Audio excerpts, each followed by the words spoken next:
So hello po sa inyong lahat dyan mga kababayan, no?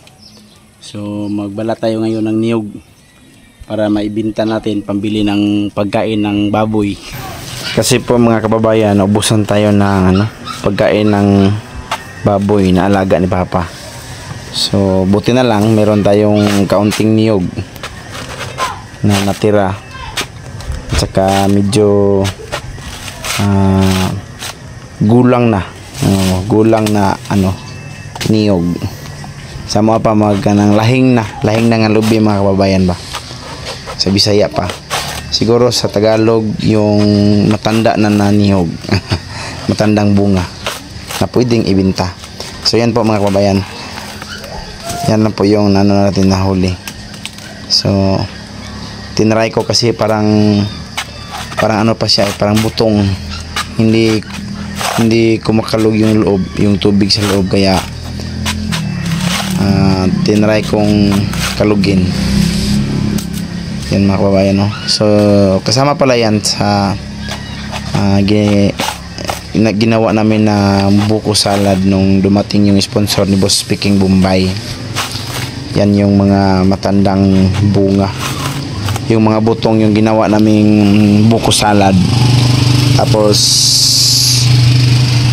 yan yung hiniwalay ng mga matatanda.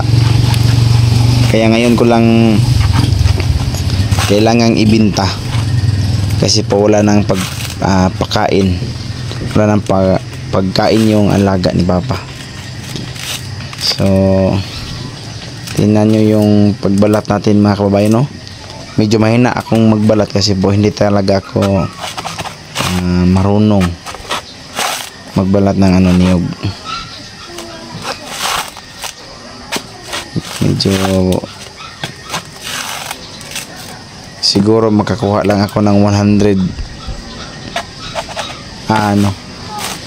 baka 500 siguro sa isang araw. Hindi katulad ng iba nakakuha ng mga tag mahigit libo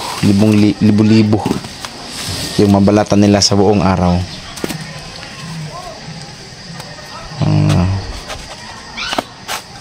So abangan nyo, tingnan nyo mga kababayan yung pagbalat natin ng lubi. Sana nga tayo dito, makakita tayo ng medyo malaki na makabili ng pagkain.